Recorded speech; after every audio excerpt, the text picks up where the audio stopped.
और इस बिल्डिंग में मौजूद तमाम सदियों के लिए बेसुरी हजूरी में अपने होठों को खोल रही हैं, दुआ कर रही हैं, आय को और ज़्यादा बरकत है, और जो नहीं खोल पा रहे हैं उनके लिए भी बरकत मांगते हैं।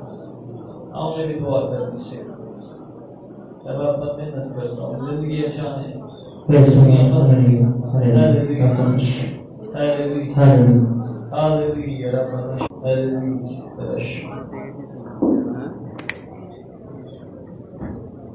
तेरा शुक्र अदा करते हैं तो अपने सब कामों में जो वो करता है सादिक है, तो सादिक है। तेरी सदाकत के लिए तेरा शुक्र हो, तेरा शुक्र।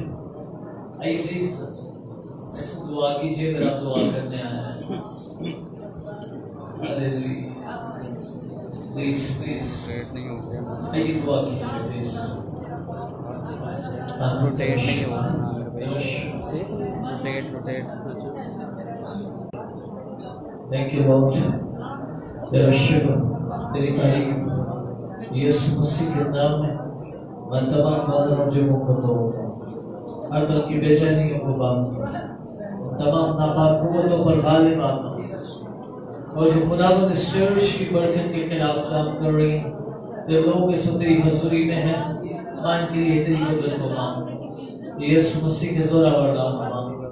आमीन। शुक्र की और भाइयों से गुजारिश है प्लीज थोड़ा सा आगे आ जाए, आगे में आ जाए प्लीज। आइए यीशु की जलाल के लिए जरूरत आगे हो जाइए।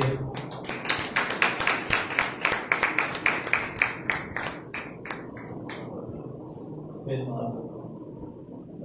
होती थकी है ऐसा जरूरत आगे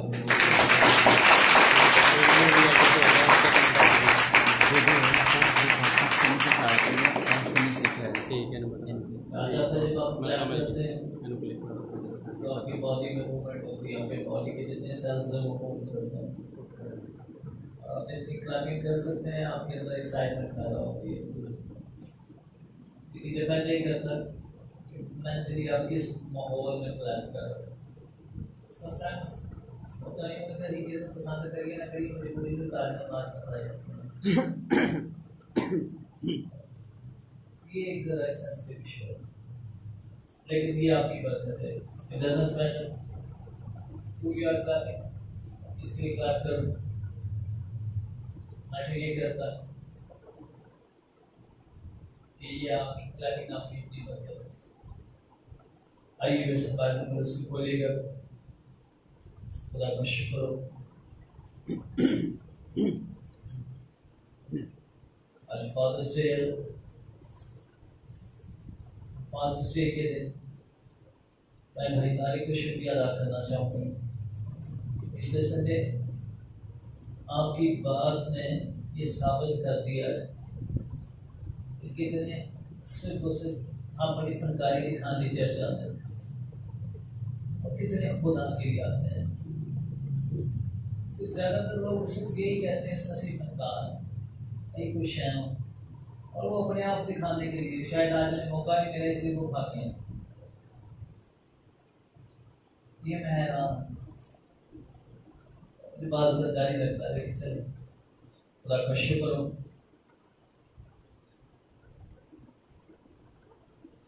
आइए मैं इस बारे में कुछ बोलिए।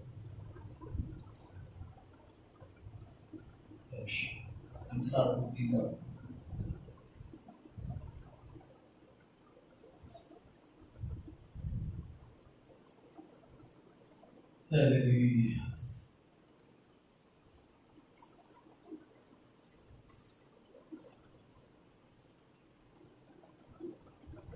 और यहाँ पर लिखा हुआ उसकी पहली ऐसे है, मेरे बेटे मेरी बातों की मेरी तालीम को फरामोश ना कर, बल्कि तेरा दिल मेरे हुक्मों को माने, क्योंकि तू इनसे उम्र की दराजी पीली और सलामती हासिल करेगा और कलाम के बड़े और सुने जाने की बरकत हम सब तक पहुँचे। ये बात की गुफ्तगू है और ये बेटे के लिए है। बाइबल मुक़द्दस में एक बात गौर तलब ये है कि जो लफ्ज़ बेटे का इस्तेमाल हुआ उसकी जिन्स नहीं है, उसमें मेल और फीमेल का कॉन्सेप्ट नहीं है। आप ओरिजिनल ट्रांसलेशन पढ़ें तो इसमें जिन्स नहीं है, क्योंकि खुदा व खुदा की जिन्स नहीं होती। इसलिए ये सिर्फ बेटों के लिए बात नहीं है, बेटियां भी इसमें शामिल आती है, क्योंकि इब्रानी में जो लफ्ज़ इस्तेमाल हुआ है इसमें बेटा और बेटी दोनों शामिल हो। तो यहाँ पर लिखा है, मेरे बेटे मेरी तालीम को फरामोश न करो, बल्कि तेरा दिल मेरे हुक्मों को माने, क्योंकि इनसे उम्र की दराजी, पीढ़ी और सलामती हासिल करो। ये बात अपना तजर्बा अपने बेटे के आगे रखा है। तो बड़ा अनफॉर्चुनेट है और बड़ी तकलीफ के साथ ही मैं बात कर रहा हूँ। इस चर्च की लीडरशिप और इस चर्च को विजिट करने में ज़्यादातर लोगों को मैंने ऑब्जर्व किया कि हमने हमेशा खुदा की बातों को बस खुश डाला है। हमने जिम्मेदारी का सबूत ही नहीं दी। ये ना सबूत देना हो सकता है मैं गलत हूँ, कि आपने एक दिन आपको जरूर साबित दिलवाएगा। ये बहुत खतरनाक रविश है, चाहे पास्टर डील हो या पास्टर डील के अलावा बाकी सारे लोग, क्योंकि जब तक बेटा बाप की तालीम को फरामोश करता रहेगा तो कभी भी उस लेवल को अटेन नहीं कर सकता जिस लेवल पर बाप अपने बेटे को देखना चाहता है। मैंने पहले भी बड़ी दफा इस बात के लिए प्रीच किया और मैं फिर कहना चाहूँ, बाप कभी भी नहीं चाहता कि उसके बेटे उससे नीचे रहें। बाप हमेशा ये ख्वाहिश करता है कि उसके बेटे 2 स्टेप 4 स्टेप उससे आगे जाए, और जब वो उन्हें 2 स्टेप 4 स्टेप आगे लेकर जाना चाहता है तो उनकी तरबियत करता है। वो अपनी ज़िंदगी को उन एक्सपीरियंस से जो उसने अपनी ज़िंदगी में हासिल किए होते हैं वो अपने बेटे के साथ शेयर भी करता है, उसे गाइड भी करता है और उसे मना भी करता है, क्योंकि वो नहीं चाहता कि जहाँ पर वो हारा उसका बेटा भी वहाँ पर जाके हार। वो नहीं चाहता कि जहाँ पर उसने मार खाई है वहाँ पर जाकर उसके बेटे को भी मार पड़े। वो नहीं चाहता जो गलतियाँ जो कमियाँ उसने अपनी ज़िंदगी में की हैं गलतियों को रिपीट करे। लेकिन आप अपनी ज़िंदगी पर गौर कीजिए, ये नस्ल दर नस्ल नाफरमानी क्या हमें ले डूब रही। हमारे बाप दादा से ये नाफरमानी की स्प्रेड चल रही है। 15 साल मुझे हो रहे हैं, मैंने आज तक शायद किसी फैमिली को रेगुलर चर्च में आते देखा हो। वो कभी पुत्र बिना हो या कभी दीदी भी हुई होती, कभी बीवी देवी हुई है, और नाफरमानी की वजह से आज हमारे घरों की हालत ये है, हमारी जिंदगी की हालत क्या है।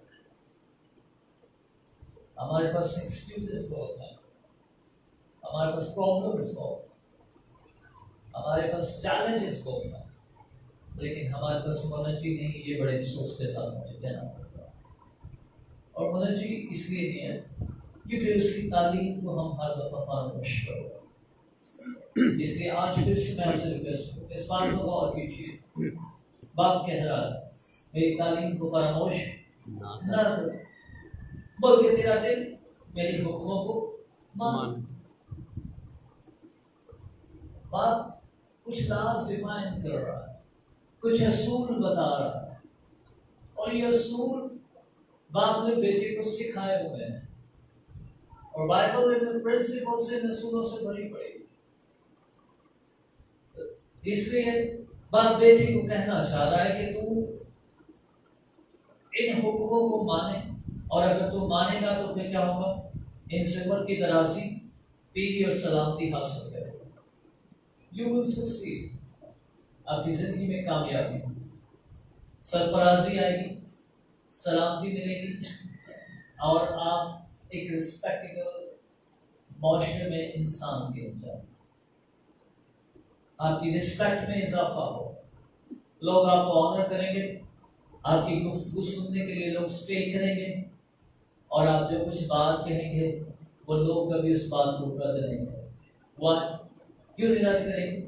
क्योंकि आपने उन प्रिंसिपल्स को अपनी जिंदगी में ले लिया है, तो आपकी जिंदगी में मौजूद है। मलाकी की किताब उसके पहले बात को पढ़ा जाए तो वहां पर खुदा गिला करता है। वो कहता है अगर बाप हो तो मेरी इज्जत कहाँ है? अगर मैं मालिक हूं तो मेरा खौफ कहाँ है?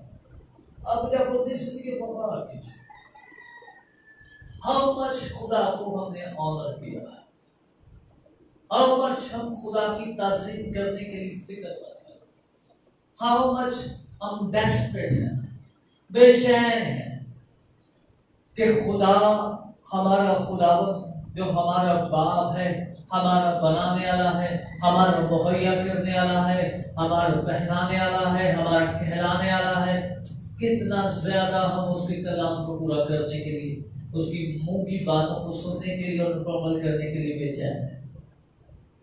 और यकीन जानिए, आप जितने बेचैन होंगे, जितने फिक्रमंद होंगे, जितने ज्यादा पाबंद होंगे, उतने ज्यादा आपकी जिंदगियां बाबरकत होंगी, जोरावर होंगी और ब्लेसफुल होंगी। इट डजंट मैटर आपके पड़ोस में क्या हो रहा, आपके दोस्त क्या कर रहे हैं, आपके रिलेटिव्स की क्या लाइफ है।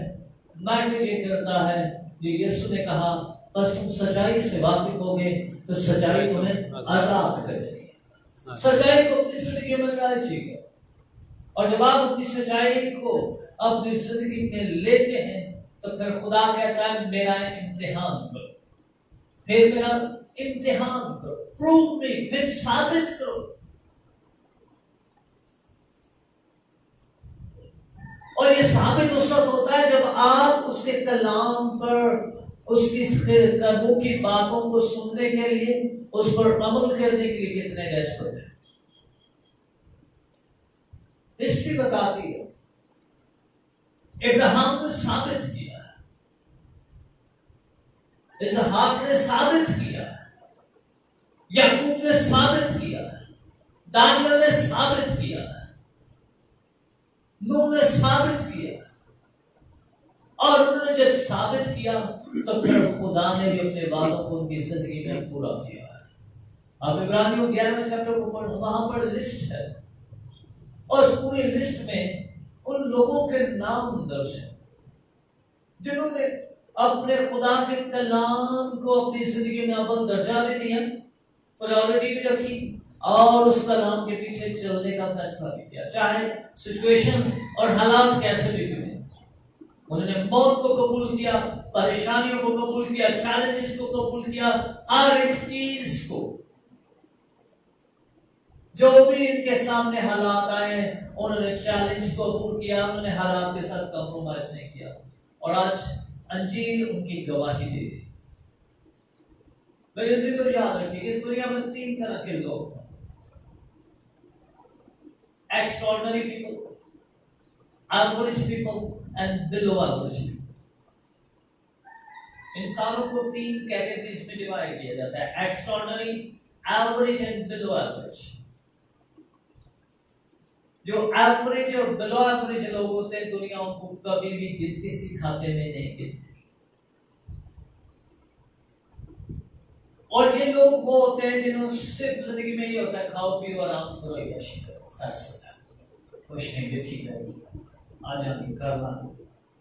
ये लोग बिलो एवरेज, एवरेज की कैटेगरी में आते हैं। ये लाइफ को बड़ा इजी लेते हैं, ये हर चीज को रिलैक्स करते हैं, और जब ये रिलैक्स करते हैं तो हिस्ट्री इनको कोई नाम नहीं देती। ये इनकी जिंदगी का सिर्फ एक ही मकसद होता है, खाना पीना, यशी करनी, शादी करनी, बच्चे पैदा करने, अपनी जिम्मेदारियां निभाएंगे और खत्म। And nobody nose. आज हिस्ट्री के सफों में हजारों करोड़ों ऐसे लोग हैं जो एवरेज और बिलो एवरेज थे और वो खत्म हो गया और हिस्ट्री का नाम नहीं लेती। लेकिन जो एक्स्ट्राऑर्डिनरी लोग हैं, ये वो लोग हैं जिन्होंने चैलेंजेस को लिया, जिन्होंने टाइटल्स को लिया, जिन्होंने जिंदगी को एज अ ब्लेसिंग लिया, जिन्होंने अपने वक्त को, अपनी जिंदगी को एज अ अपॉर्चुनिटी लिया।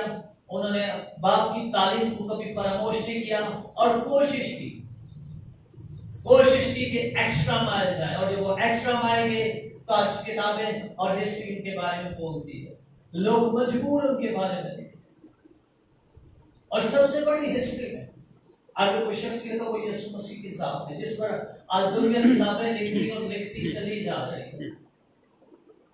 पूरी वर्ल्ड में यीशु को डिस्कस किया जा रहा है, और जब शागिर्दों ने कि उनका मुनज्जी, उनका उस्ताद, उनका रूहानी बाप की जिंदगी क्या है, तो दे ट्राई टू फॉलो, उन्होंने उसको फॉलो किया, उन्होंने उसकी टीचिंग को अपनी जिंदगी में लिया और सिर्फ टीचिंग की तक ही नहीं रहे बल्कि उसकी टीचिंग पर रिलीजियसली फॉलो किया, उन्होंने एक्सेप्ट भी किया, कबूल भी किया और उसको फॉलो करते करते इस हद तक चले गए कि अब लोगों को यीशु की जिंदगी में नजर आने लगा।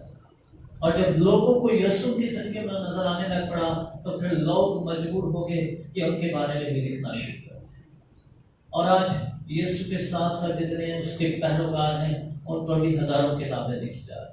वजह दे डिड सिंपल थिंग, वो इस बात को, इस आयत को नहीं भूले जिसमें बाप ने बेटे को नसीहत की है, अब बेटे मेरी तालीम को फरामोश ना कर, इन चीजों को रिजेक्ट मत कीजिए।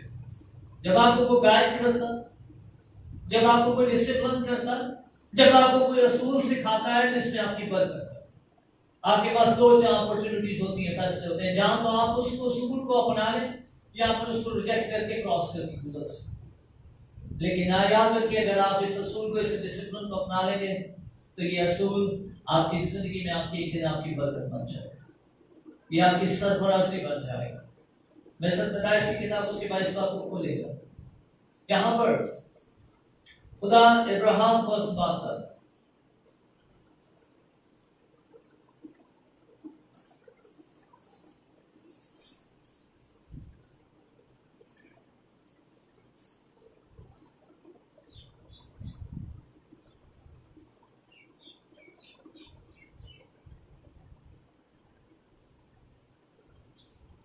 खुदा इब्राहिम से कहता है तो अपना बेटा कुर्बान करो,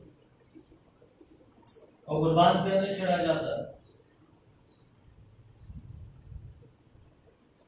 लेकिन 12वीं आयत से मैं पढ़ रहा हूं, फिर सुनिएगा। 11वीं से, तब खुदावंद के फरिश्ता ने उसे आसमान से पुकारा कि ऐ अब्राहम। उसने कहा मैं हाजिर हूं। फिर उसने कहा तो अपना हाथ लड़के पर ना चला और ना उससे कुछ कर, क्योंकि अब मैं जान गया हूं कि तू खुदा से डरता है, इसलिए कि तूने अपने बेटे को भी जो तेरा इकलौता है मुझसे दरेक ना किया। First of all and the important thing is that आप खुदा को जानते हैं, लेकिन क्या खुदा आपको जानता है? ये एक बड़ी खतरनाक सिचुएशन है। इस दुनिया में बहुत सारे लोग खुदा को जानते हैं, बाइबल में इसमें लिखा है शयातीन भी जानते हैं कि खुदा है के और थरथराते कांपते हैं, बदरुआ में पता है। लेकिन खुदा आपको जानता है कि नहीं जानता? और खुदा उस वक्त आपको जानता है जब आप उसके हुक्मों को मानते हैं और उसकी फरमाबरदारी में चलते हैं। वरना बेटे की तरफ खुदा के साथ एटीट्यूड रखते हैं। हम कहते हैं जो मेरा हक बंद है मुझे दे, बाकी मैं जाने, मेरे काम जाने, मुझे कोई ना पूछे। हम अपनी राहों पर चलना चाहते हैं, हम अपनी जिंदगी जीना चाहते हैं, अपनी दुनिया को एंजॉय करना चाहते हैं। लेकिन याद रखें मुशर्रफ की तरह आप अपनी जिंदगी जीते जीते एक दिन वहां पर पहुंच जाएंगे जहां बस सिर्फ आपको अपने बाप का खरीद आता है और कुछ नहीं आएगा, क्योंकि लिखा है थोड़े ही दिनों के बाद सारा माल दौलत उतर गया, सारी ब्लेसिंग और ढूंढ गई, रोड टूट गई। और वही बेटा जो शहजादों की तरह रहता था अब बेकारियों से जिंदगी गुजार रहा है, और उस मुल्क में काल था और किसी के सूर चरा रहा था, और सूर चराना लानत की अलामत है, लानत ज़्यादा जिंदगी गुजार रहा था, वो सूरों की खुराक खा रहा था। फिर जाके उसको बाप की बात याद आई, क्या मेरे बेटे मेरी तारीफ को फरामोश ना प्लीज। खुदा को जानिए, और जब खुदा को आप जानते हैं, उसके हुक्मों को अमल करते हैं, तो फिर खुदा आपको जानता है। खुदा ने इब्राहिम को जाना, और 15वीं आयत में लिखा है खुदा के फरिश्ता ने आसमान से दोबारा इब्राहिम को पुकारा और कहा, खुदा फरमाता है चूंकि तूने ये काम किया, गौर कीजिए, खुदावन फरमाता है चूंकि तूने ये काम किया कि अपने बेटे को जो तेरा इकलौता दरेक ना रखा, इसलिए मैं भी अपनी जान की कसम खाई है खुदा उस वक्त तक बरकत नहीं देता मेरे जिंदगी, जब तक आप खुदा के लिए अपने आप को तैयार नहीं, आप उसके हुक्मों को मानने के लिए अपने आप को पाबंद नहीं करते। God knows your heart, खुदा आपके दिल को जानता है कि आपके दिल के अंदर क्या आप लालची, आप मतलब परस्त हैं, या फिर आप पूरे दिल के साथ उसके हजूर में सरेंडर कर रहे हैं। जब शामुल यीशु के घर दाऊद को अनाइंट करने गया तो उसके 7 बेटे और भी थे जो शामुल की नजर में बड़े खूबसूरत थे, बड़े अच्छे दुआगो सन, बड़े मीठे सन, बड़े नेक सन, बड़ा हाथ फेर फेर के दुआवा करते होंगे, बदरुआ करने भी बड़े एक्सपर्ट होंगे, अंदर खाते पर्चियां पुर्चियां भी देते होंगे, लेकिन नहीं, खुदा कर रहा है, खुदा कर रहा है, जाहिर पर निगाह करता है न दिलों पर निगाह करता है। वो उसके अंदर को जानता है कि इनके टाइटल्स, इनकी दौलत, इनकी चापलूसी, इनके अच्छे खाने मैटर नहीं मुझे करते, इनकी अच्छा पहनावा मुझे मैटर नहीं करता, इनकी पर्सनैलिटीज मुझे मैटर नहीं करती, इनके टाइटल्स मुझे मैटर नहीं करता। एट दैट टाइम दाऊद के 4 भाई जंगी जर्नैल सन with 4 other families, mother families, और डेफिनेट है खुदा ने बरकत दी है, खुदा ने सब कुछ दिया है, मतलब खुदा ने दिया है, लेकिन नहीं, खुदा नबी को कह रहे नहीं, तू बार बार ही कहना मैं इनके अंदर को जानता। इसलिए जब खुदा ने अब्राहम के अंदर को देखा तो लिखा, खुदा फरमाता है क्योंकि तूने ये काम किया कि अपने बेटे को जो तेरे इकलौता तेरे न रखे, इसलिए मैंने भी अपनी जात की कसम खाई है कि मैं तुझे बरकत पर बरकत दूंगा और तेरी नस्ल को बढ़ाते बढ़ाते आसमान के तारों और समुद्र के किनारे की रेत की मानद कर दूंगा, और तेरी औलाद तेरे दुश्मन के फाटकों के मालिक होगी, और तेरी नस्ल के वसीला से जमीन की सड़कों में बरकत पाएंगी, क्योंकि तूने मेरी बात मानी है।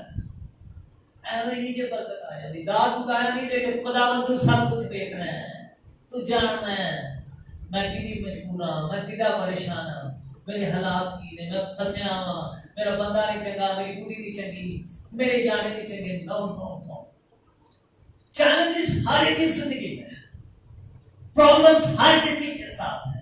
जमीन पर जो भी आता है, अय्यूब की किताब में लिखा है, इंसान जो औरत से पैदा हुआ दुख से भरा है,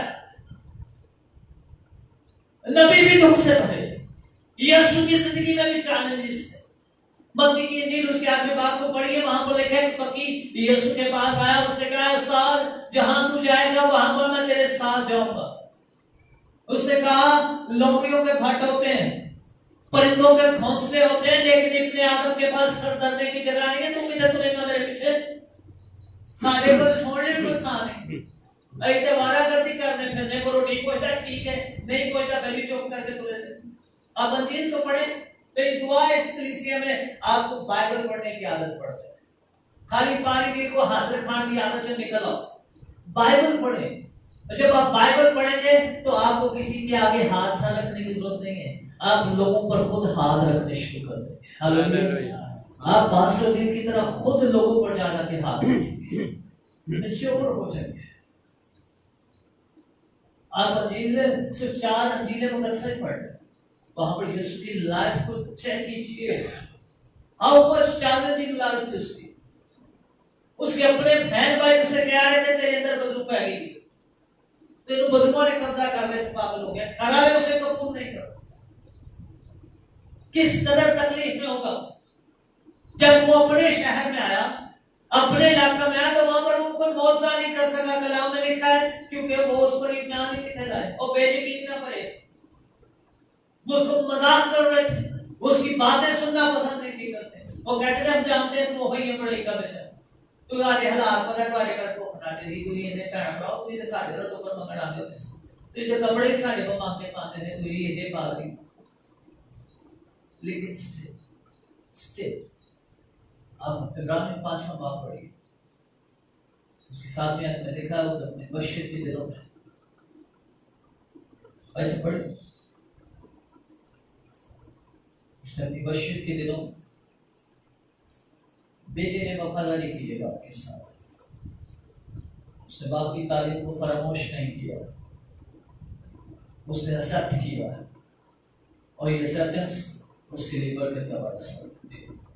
उसने अपने शरीर के दिनों में जोर से पुकार कर और आंसू बहा कर उससे दुआएं और इल्तिजाएं की जो उसकी ओर से बचा सकता था, और खुदा तफसीर के सब से उसकी सुनी गई, और बावजूद बेटा होने के उसने दुख उठा उठाकर फरमाबरदारी सीखी। It's not an easy task, ये आसान नहीं है। हम ज़बूर 127 सुनाते रहते हैं एक दूसरे को, एक दिन आए वो अपने महबूब को नींद में दे देता है, पुत्र कोई नहीं देने नीचे मिल जाएगी, लेकिन याद रखें महबूब बनेंगे तो फिर नींद में मिलेगा। महबूबियत का, आशिक और महबूब का मुकाशवा तो अपनी जिंदगी में कीजिए, इश्क में डूबने का फलसफा तो दीजिए, फिर देखिए नींद में भी आता है, बाकी आएगा। एलिया की तरह वाकई फरिश्ते आएंगे और खुराक मुहैया करेंगे, लेकिन उस मुकाशे को भी तो अपनी जिंदगी में लीजिए। एलिया और गार में होता था मेरे भाई, वो टिड्डियां और जंगली शहद खाता था, वो एशिया था रहने की शौक था, वो अच्छे कपड़े नहीं था पहनता, वो ज़लील और ख्वार ज़िंदगी गुजार रहा था, और इसलिए खुदा उसे खुराक मुहैया कर रहा था, क्योंकि कलाम ने लिखा है खुदा मुझे तेरे नाम की खातिर गैरत आई, ऐਵੇਂ नहीं नींद च मेरे तेरे नाम की खातिर गैरत आई, इसलिए मैंने 400 नबियों, एजबल के 400 नबियों को कत्ल कर दिया, और अब मेरी जान के ख्वाह उठो जान छुड़ा के बचे, फिर जाकर खुराक आई। फर्स्ट ऑफ ऑल आपको अपना रोल प्ले करना है, फिर देखिए आपका खुदा आपके लिए क्या। इब्राहिम ने जब खुदा ने उसे कहा तेरा एक ही बेटा है जिससे तू प्यार करता है, जिसके साथ तू वफादार है, जाओ उसे कुर्बान कर दे, तो इब्राहिम ने क्या किया? उसने बाप की तालीम को फरामोश नहीं किया। आज यहाँ पर 200 डायरी की कलाम साहित्य जैसा रिसाई कलीसिया पा जाती पारी खान गया, मुझे बड़े अफसोस के साथ कहना था, पानी भी रिपोर्ट में भाई साहब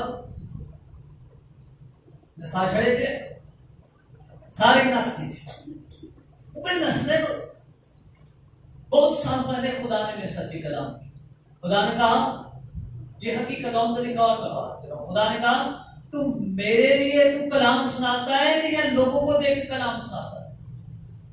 मैंने बहुत दिन आज के दिन में मतलब खुदा कोई भी चर्चा है, लेकिन मैं सच्चाई को प्रीच करूंगा, मैं सच्चाई को बयान करूंगा। याद रखिए जब तक आप खुदा को साबित नहीं करेंगे या खुदा आपके साथ नहीं है। दाऊद की जिंदगी में कैसा वाकया हुआ? पहले सामुएल उसका 24वां बाब और उसकी 28वीं आयत में लिखा हुआ है कि जब दाऊद कुर्बानी करने लगा, मुल्क में काल था, वो बात ही, तो उसने अरुणा आदमी, अरुणा क्या नाम उसका खेत लिया और उसे कहा ये खेत दो, यहाँ पर मैंने कुर्बानी करनी, क्योंकि यहाँ पर मैंने खुदा के फरिश्ता को नंगी तलवार ले खड़े हुए देखा। दूसरा सामुएल उसके 24वें बाब और उसके 20वें आयत। तो हुआ क्या? उसने कहा मेरे मालिक बादशाह दाऊद, उस बादशाह उसने कहा तुझे ये खेत भी तेरा और जितने जानवर तुझे कुर्बानी के लिए चाहिए वो भी हासिल है। उसने कहा नहीं, खुदा की हयात की कसम, मैं ऐसी कुर्बानी हरगिज नहीं गुजारूंगा जिस पर मेरा 1 रुपया भी ना लगाऊं। दाऊद कहता मैं ऐसी कुर्बानी हरगिज नहीं गुजारूंगा। आई तेरो लबदी उधरों दे देने, अच्छा भी किधरों लबदी तस्वीर रख लो, तो फिर बरकत भी किथों लबदी उधर ही जाएगी। ये पढ़िए प्लीज मेरे साथ, दाऊद दूसरा सामुएल उसके 24 बाब और उसके 20 आयत, 28 आयत में लिखा हुआ चैप्टर।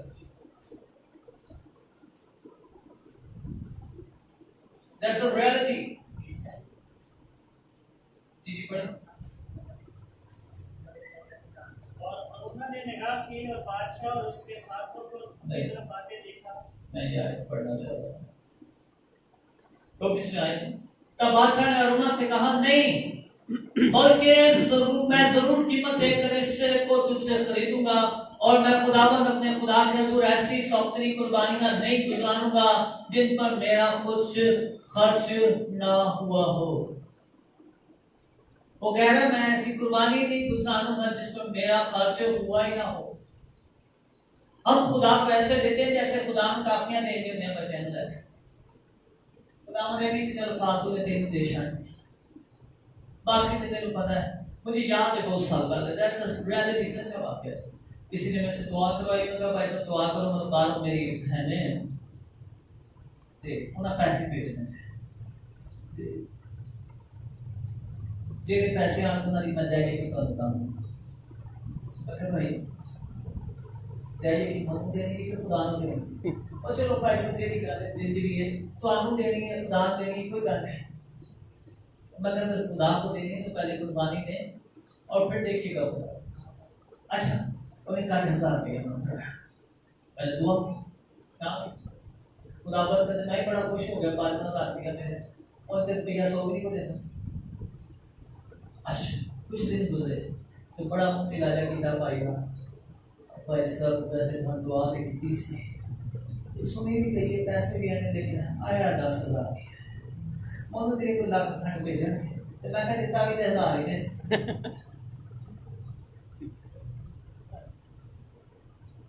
आप इमेजिन करें खुदा अपने वादों में सच्चा बता नहीं ना उसने 1000 दिया खुदा से रिप्लाई में 10,000 दे उसने हाँ 100 गुना लगा के देता कि देता।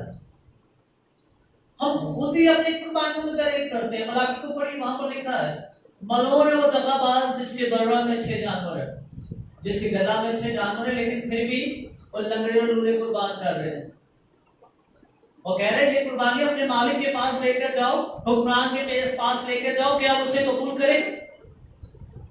मलाकी पहला बाब और उसकी 10, 11, 12 आयत में लिखी हुई है। खुदा कहते हैं अगर ये कुर्बानी जो लंगड़ा और लूला जानवर जो मुझे कुर्बान करने के लिए लेकर आ रहे हो अगर तुम ये किसी अपने हुक्मरान के पास लेकर जाओ तो क्या वो ये आपकी कुर्बानी कबूल करेगा।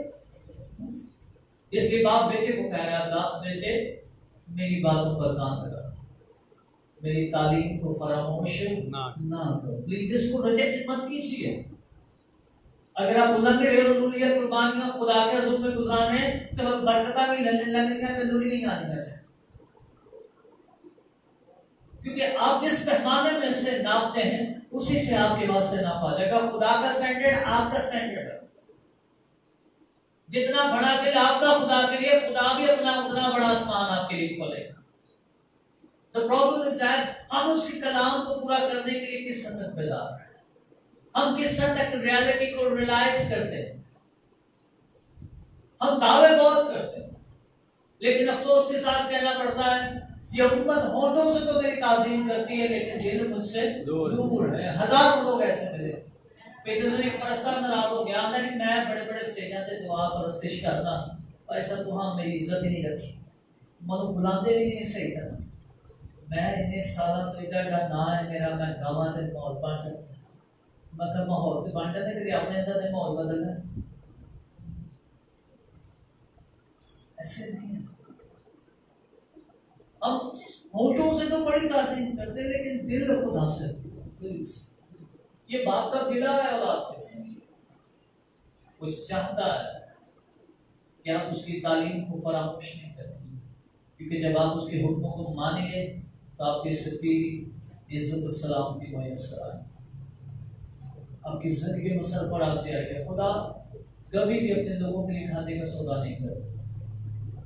खुदा अपने लोगों को मल्टीप्लाई होता हुआ देखना चाहता है। लूका उसके 6 बाब में एक इंटरेस्टिंग बात है वो यीशु झील के किनारे आता और वहां पर 2 कश्तियां लगी हुई हैं और नीचे वहां पर कश्तियां 2 हैं लेकिन यीशु बासाख्ता तौर पर जानते हुए पतरस से नॉमिनेट करके नाम लेकर कहता है पतरस मुझे तेरी कश्ती चाहिए।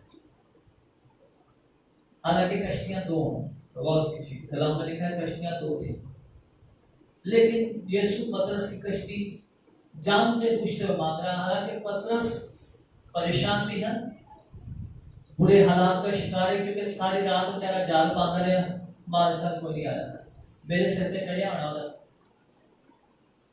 बिल भी देना, राशन कट गया, नाल दी भी सी पई है। कोशिश तो बड़ी की थी को बड़ा शिकार फड़ा, लेकिन नहीं पकड़ा और मायूस परेशान। लेकिन परेशान और मायूस जिंदगी के पास यीशु खुद चल के आता है और उसे आकर कहता है, पतरस मुझे तेरी कश्ती चाहिए। ये बहुत तरह बात है, हालांकि उसी कश्ती भरी हुई है, उसके पास माल भी है, उन्होंने शिकार भी पकड़ा हुआ है और वो खुश भी है। लेकिन यीशु उसके पास जा रहा है जिसके पास कश्ती खाली है, कोई मछली नहीं है, मोटे फलके उन्होंने सारी रात जाल पापा के, थका हुआ है, परेशान है। लेकिन मैं खुदा का शुक्र अदा करता हूँ, उसे पतरस ने यीशु को कश्ती दे दी। उसने ये नहीं कहा खुदा मैं खामा चला तो आते रहती कि अगे दिहाड़ी टुट गई और जेडी को दिहाड़ी शाम तक काम में होगी तुम कटोगे, बल्कि उसने कश्ती दे दी। और जब उसने कश्ती दी है तो कलाम में लिखा है वो उसकी कश्ती में बैठकर लोगों को तालीम देने लगा।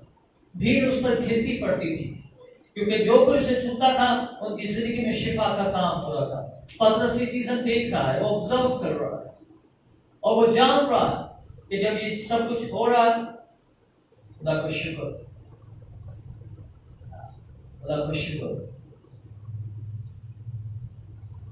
ऐसा हवाला को लूका 5 में जब भीड़ उस पर गिर पड़ती थी और खुदा का कलाम सुनती थी और वो गेनसरत की झील के किनारे खड़ा था, तो ऐसा हुआ कि उसने झील के किनारे 2 कश्तियां लगी देखी, लेकिन मछली पकड़ने वाले उस पर से उतरकर जाल धो रहे थे। उन कश्तियों में से एक पर चढ़कर, वो शमौन की थी, चढ़कर जो शमौन की थी उससे दरख्वास्त की कि किनारे से जरा हटा ले चल, और बैठकर लोगों को कश्ती पर तालीम देने लगे।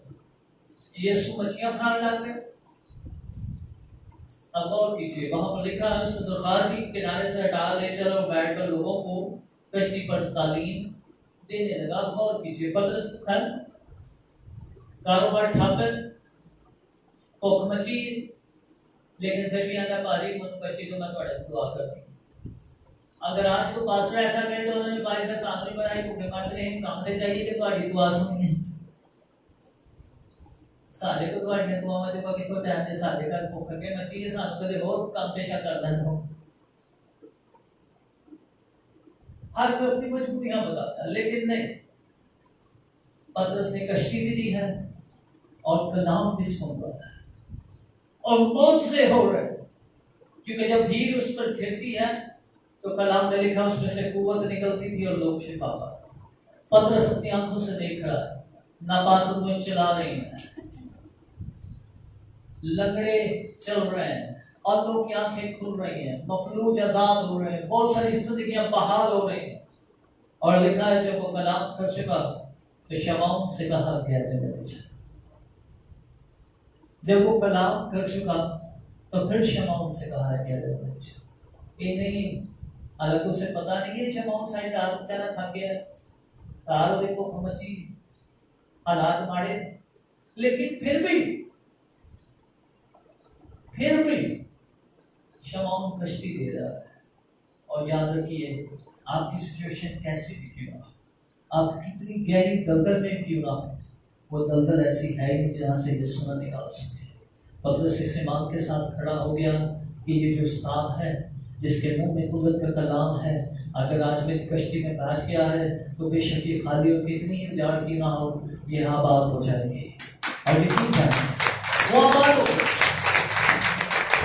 और क्यों आबाद हुआ था? क्योंकि उसने बात भी मानी है और टाइम ना चर्च भी आता है। ये हकीकत। अब मेरे बेटे मेरी तालीम को फरामोश ना कर। उसने तालीम को फरामोश नहीं किया,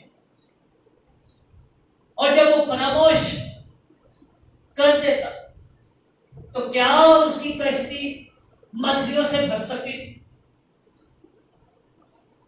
क्या उसके कश्ती में खजाने आ सकते थे, बरकतें आ सकती थी? इसलिए इंसान की किताब में बाप बेटे को सिखा रहा है, मेरे बेटे मेरी तालीम को फरामोश ना कर, इससे तुझे पीवी सलामती और उम्र की दराज़ी हासिल हो। अगर आप लॉन्ग लाइफ जीना चाहते हैं, फुल पैकेज एंजॉय करना चाहते हैं, तो कलाम में लिखा है, खुदा ने कहा इंसान की उम्र की हद 120 साल हो।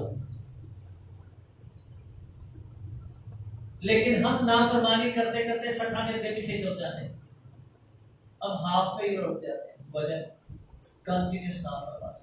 कलाम में लिखा है बार बार गुनाह करने वाले की बादल खोपड़ी को खुदा कुचल देता है।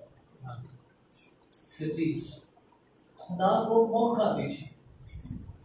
आपकी सिचुएशन क्या है, आपके हालात क्या है, आपकी जिंदगी आपको क्या बता रही है, डजंट मैटर। मैटर ये करता है खुदा आपके साथ क्या कर रहा है। और जब खुदा आपके साथ बात कर रहा है तो प्लीज उसकी आवाज को सुनिए, उसके आगे सरेंडर कीजिए। और बाप के बेटे जब ताबे हो जाते हैं तो फिर बाप अपने बेटों को अपना ताज पहना देता है। हालेलुया। जब तक आप फर्मा बरदारी नहीं सीखेंगे बाप आपको अपने तख्त पर नहीं बिठा सकते। आप तख्त पर उस वक्त बैठते हैं जब बाप आपको इस काबिल समझता है कि यू आर लॉयल, आप इस काबिल हो चुके हैं, वो आपको सरफराज करेगा।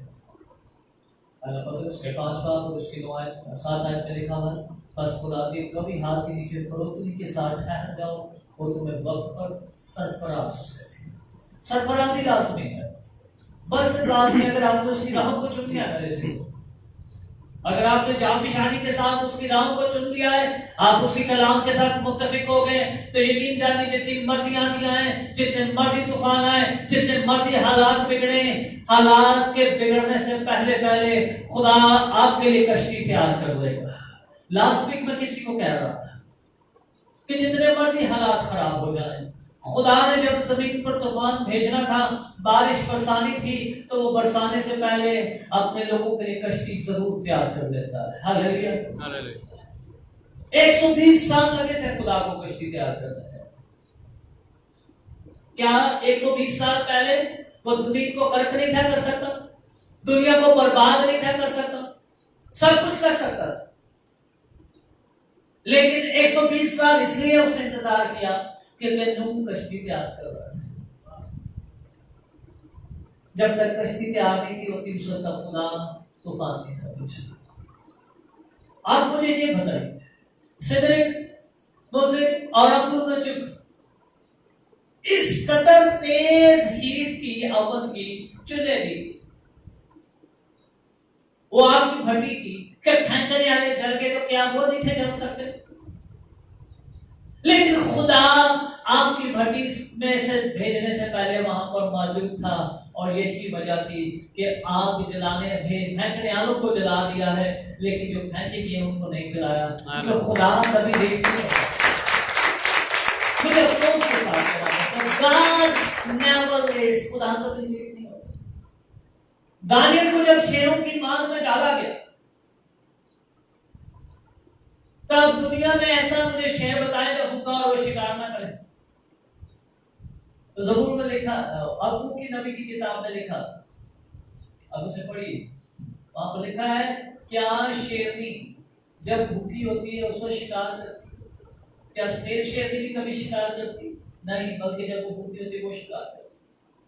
वो शेर भूखे थे, लेकिन खुदा का फरिश्ता दानियल के पहुंचने से पहले वहां पर मौजूद था, क्योंकि उसने अपने बाप की बातों को रद्द नहीं था किया, बल्कि उसने अपने बाप की तारीफ को कबूल किया था। दानियल हस्बे मामूल 3 दफा खुदा के हुजूर में झुकता था, इसलिए खुदा को पता था इन्हें रुकना नहीं है, इसलिए उन्हें माफी रोकना पड़ा। ये तीनों जवान जो यूथ थे, नौजवान थे, जिनकी उम्र एंजॉय करने की थी, गेंदबला खेलती थी, जुआ शुआ खेलती थी, स्नूकर खेलती थी, इन्होंने कहा नहीं, हम ये काम नहीं करेंगे, तुझे बैठना लगे तो लगे, हम खुदा के हुजूर में झुक जाएंगे। बड़ा बादशाह ने जोर लगाया, बादशाह ने कहा झुक जाओ, अंदर नहीं है। इस समर में बादशाह हम तेरी मूर्ति के आगे नहीं झुकेंगे, क्योंकि हमें कलाम में ये सिखाया गया है कि हम यहूदी हैं और हम किसी भी हाथ की बनाई हुई मूर्ति के आगे सजदा नहीं करेंगे। इन्होंने जब वफादारी सिखाई तो क्या खुदा लेट हो गया? आज हम क्यों जो सोचते हैं कि खुदा लेट हो गया, खुदा भूल गए, खुदा सानू छड़ बैठा? नहीं, खुदा नहीं छोड़ता, आपने खुद खुदा को छोड़ा हुआ है। तो अपनी घड़ियां खराब हुई, आपकी अपनी टाइमिंग खराब है। वरना खुदा की टाइमिंग कभी गलत नहीं है। लिखा है आसमान और जमीन चल सकते हैं, मेरे मुंह की बातें हरगिज नहीं चलेगी। मुझे बड़े अफसोस के साथ कहना है, आज तक हम खुदा को साबित ही नहीं कर पाए अपनी वफादारी, खुदा के सामने अपनी वफादारी पेश नहीं कर पाए। आपका गोल्ड, अगर आप अपने गोल्ड की खिदमत करने लग पड़ेंगे तो आपका गोल्ड आपका गॉड बन जाएगा, आपका खुदा आपका गोल्ड नहीं बनेगा। प्लीज अपने बेहतरीन से खुदा की ताज़ीम करना शुरू कर दीजिए। अगर आप अपने बेहतरीन से खुदा की ताज़ीम नहीं करेंगे तो आपका बेहतरीन एक दिन आपका खुदा बन जाएगा और फिर खुदा के हज़ूर से आपको कुछ नहीं पाएगा। बड़े अफसोस के साथ कहना पड़ता है, आज बहुत सारे बहन भाई, बहुत सारे चर्च विजिटिंग मेंबर्स और पास्टर्स अपना बेहतरीन से खुदा की ताज़ीम करने के बजाय अपने बेहतरीन को एक खुदा बनाकर बैठे हुए हैं। किसी के पास उसकी चर्च बिल्डिंग है, तो किसी के पास उसकी जॉब उसका खुदा है, किसी के पास उसका मोबाइल उसका खुदा है, किसी के पास किसी का आराम उसका खुदा है। और आज यही वजह है कि खुदा के पास उनको देने के लिए कुछ नहीं है। तो God, आपकी जिंदगी आपकी हार्वेस्ट है और आप जो कुछ बिचेंगे वो काटेंगे। आपने अगर अपने कलाम की फरमाबरदारी अपनी जिंदगी में बीची है तो आपकी जिंदगी में खुदा की वफादारी का आसमान भी आपके लिए हमेशा काटा रहेगा। लेकिन अगर आपने कलाम की नाफरमानी अपनी जिंदगी में बीची है, जितनी मर्जी है तो आपके वहां नहीं होगा, तो फिर यकीन जाने है नाफरमानी की सजा भी आपकी जिंदगी में जरूर उठना शुरू हो जाएगी। इसलिए प्लीज आज फिर फादर्स डे पर मैं आपको फिर बताना चाहता हूँ, आपका बाप ना कमजोर है, ना वो घिरा हुआ है और ना वो किसी चीज को मोहताज है। आप भाषा में किस बात को खोलिए, वहां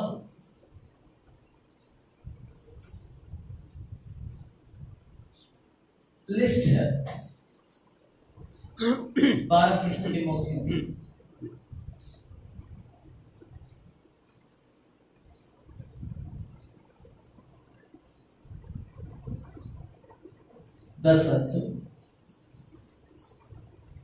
और वो मुझे रूम में एक बड़े और ऊंचे पहाड़ पर ले गया और शायद मुकद्दस के आसमान पर से खुदा के पास उतरते दिखाया गया और उसमें खुदा का जलाल था। उसकी चमक नहायत कीमती पत्थर यानी यस्सुर की सी थी जो बलौर की तरह शिफाफ, और उसकी शहर बना बड़ी और बुलंद थी। उसके 12 दरवाजे थे और दरवाजों पर 12 फरिश्ते थे और उन पर बनी इसराइल के 12 कबीलों के नाम थे।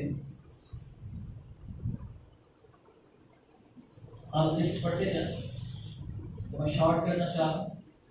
18वें आयत में उस शहर बना की तामीर यशब की सी थी और शहर ऐसे खालिस सोने का था जो शिफाफ शीशे की मानद हो, और उस शहर की शहर बना की बुनियादें हर तरह के जवाहिर से आरास्ता थी और बुनियादों के आगे पत्थरों के नाम। और 12 दरवाजे 12 मोतियों के थे और हर एक दरवाजा एक मोती का था और शहर की सड़क शिफाफ और शीशे की मानद खालिस सोने की थी। ये वो शहर है, ये वो मैंशन है, वो महल है जो खुदा ने ईमानदार को इख्तियार किया हुआ है। इसके बारे में बाइबल में मैं सिंपल बात में यूँ कहना चाहूँगा कि वहाँ पर सड़कें सोने की, जो बुनियादें हैं वो हर तरह के जवाहरात और मोतियों से तैयार हैं और उनके दरवाज़ों पर भी मोतियों से तैयार हुए हैं। इस कदर ज़्यादा खुदा के पास दौलत और बहुतात है जिसको कोई ज़मीन पर कोई इंसान इमेजिन नहीं कर सकता। अगर खुदा के पास इस कदर बेशबहा जवाहरात, दौलत और सोना और मोती हैं तो क्या खुदा आपकी दौलत और आपकी माल और दौलत का भूखा और प्यासा है? हर किसमें, बल्कि ये सब कुछ खुदा आपको अपने बेटे यीशु मसीह के वसीला से देना चाहता है, क्योंकि उसने बेटे के सुपुर्द सब कुछ कर दिया। लेकिन आप उस वक्त तक इन चीज़ों को हासिल नहीं कर सकते जब तक आप अपने बाप के साथ उसके कलाम पर पूरा नहीं उतरोगे। मेरे से प्लीज, खुदा को किसी चीज की जरूरत नहीं है। God needs nothing. We need everything. हमें हर एक चीज की जरूरत है। खुदा को किसी चीज की जरूरत नहीं है, हमें हर चीज की जरूरत है। और जब हमें जरूरत है तो हमें उस प्रोपोर्शन के साथ खुदा के साथ खड़ा होना होगा जिस प्रोपोर्शन के साथ हमें खुदा की जरूरत है। अगर आपको खुदा की एक दिन जरूरत है तो फिर एक दिन खड़े हो उसके साथ। अगर आपको एक साल जरूरत है तो फिर एक साल उसके साथ। और अगर आप तो फिर अंतिम वर्तमान की तरह अपने सिचुएशंस, अपने हालात और अपने इर्द गिर्द के लोगों की तरफ मत देखिए, बल्कि अपने गले को फाड़िए, अपनी आवाजों को बुलंद कीजिए और यीशु को रोक लीजिए और उससे कहिए, यू आर माय गॉड, तू मेरा खुदा है, तू मेरा खुदा है, इसलिए मैं हमेशा तेरे आगे झुकूंगा। Hallelujah, hallelujah.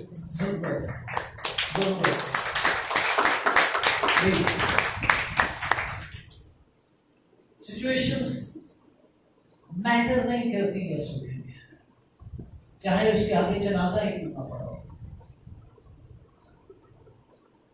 मैटर ये करता है आप उसके लिए अवेलेबल कितने हैं।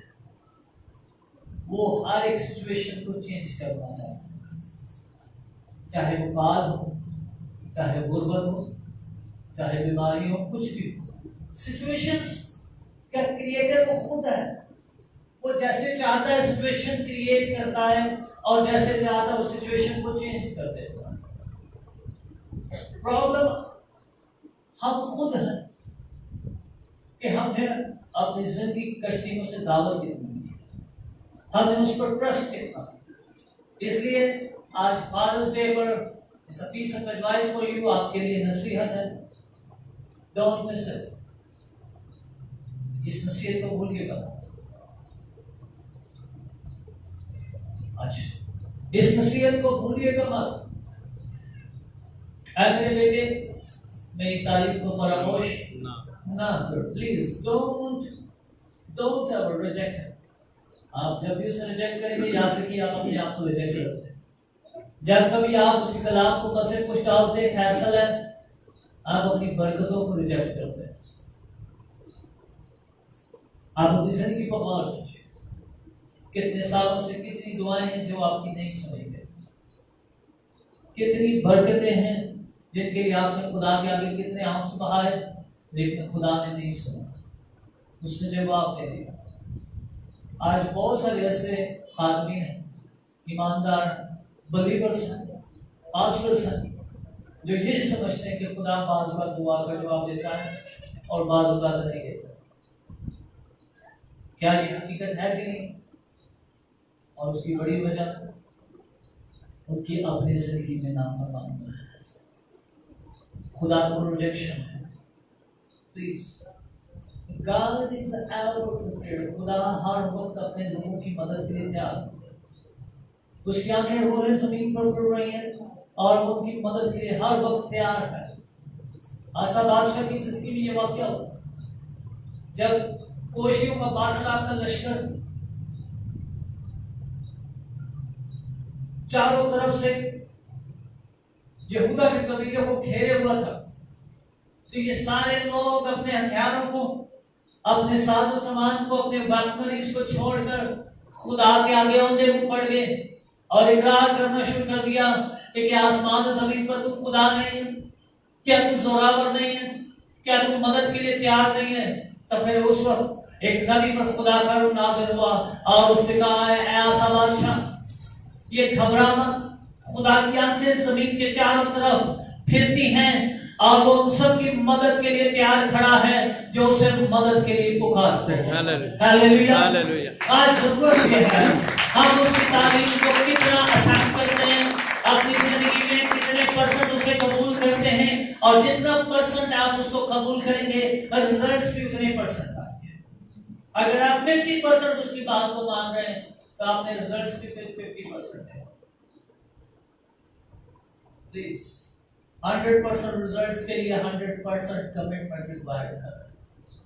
अब्राहम को जब खुदा ने कहा अपना बेटा कुर्बान कर दे, गो जा और अपने इकलौते बेटे को जो तेरा प्यारा है, जिससे तू मोहब्बत रखता है, जो तुझे अजीज से कुर्बान कर दे। तो उसने एक लम्हे के लिए भी अपनी बीवी के साथ मशवरा नहीं किया, बल्कि इसलिए सिखाती है। उस वक्त सारा की उम्र 127 साल थी। उसके नौकर ने उसे बता दिया कि इब्राहिम तेरे इकलौते बेटे इसहाक को कुर्बान करने जा रहा है, तू ये सुनकर ही मर गया। उसे हार्ट अटैक हुआ, वो मर गया। इतना बड़ा स्टेप लेते हुए भी उसने अपनी बीवी से मशवरा नहीं किया। अरे जब भैया 500 देना होता है डाल दिए कि क्या देना कि ना ना पादरी भी आया है दे शर्ट में तुझी सोच लो कि होगी वो क्या है आज आगे क्या है नहीं बोलना। जब आप कंप्रोमाइज इस पर्सन की गुजारते हैं तो फिर खुदा भी आपकी बरकतों को कंप्रोमाइज कर देता है। Never think about it. उसने किसी से मशवरा नहीं किया। उसने उसी टाइम कहा खुदावंद तेरा खालिद हाजिर, लकड़ियां ले, इसहाक को पकड़ाई, छुरी ली और चल पड़ा। गधे पर रख के चल पड़ा। रास्ते में बात होती है, सलाह नहीं होती। रास्ते में चलता हुआ बेटा पूछता है बाप लकड़ियां भी है, छुरी भी है, लेकिन बर्रा का है, कुर्बानी कब चले? रास्ते में चलते हुए बात हो रही है, घर बैठे सलाह नहीं कर रहे। किनिया देगा पकड़ना, कितना गोश्त निकलेगा ना, कहते उठे जाके देखा कितना गोश्त निकलेगा, कितना कार लिया है, कोई बचाना नहीं कि सारी साठ है। किसी चीज की सलाह नहीं।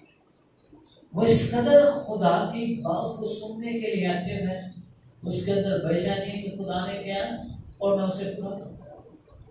और फिर खुदा भी अपनी हयात की कसम खाता और कहता है यकीनन मैं तुझे बरकत पे बरकत जरूर दूंगा। हालेलुया।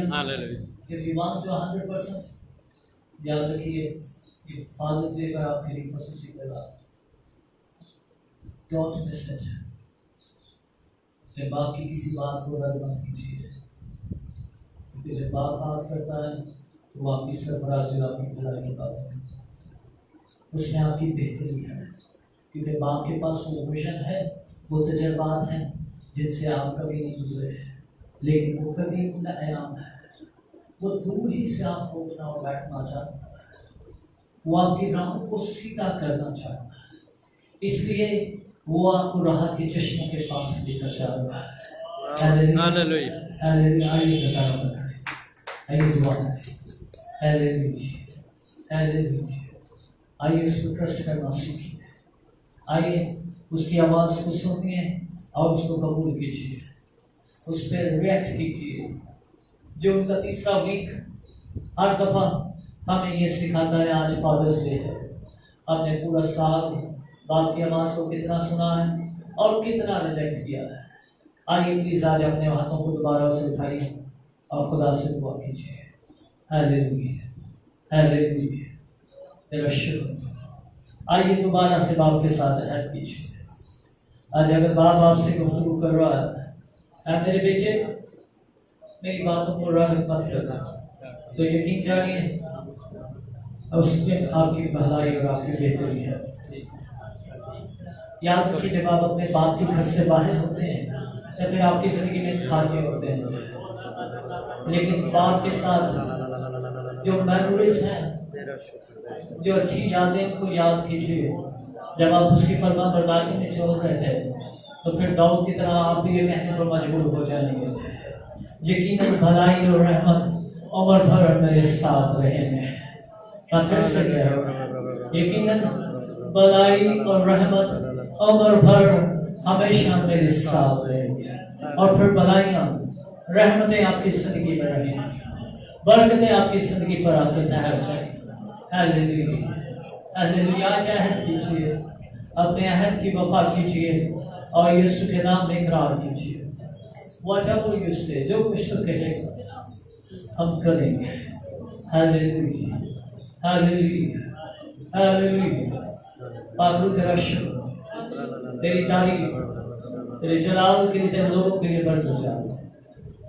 मैं खुदा को तेरे खादम होते हुए इस सारी कलीसिया को तेरे खून में छुपाता हूँ, और जो बेटे और बेटियां किसी वजह से नहीं पहुँच पाए उनके लिए भी मिन्नत है, उनकी राहों को हमवार कर अपने फजल वाले हाथ के नीचे लेकर यीशु मसीह के जोरावर नाम में कि कलाम कभी जिनकी जिंदगी में वाकई फलदार साबित हो, तेरे लोग बरकत पाकर जाना है, जोरावर होकर जाना है, तेरे जलाल के लिए कमाइयों से लेस होकर जाना है।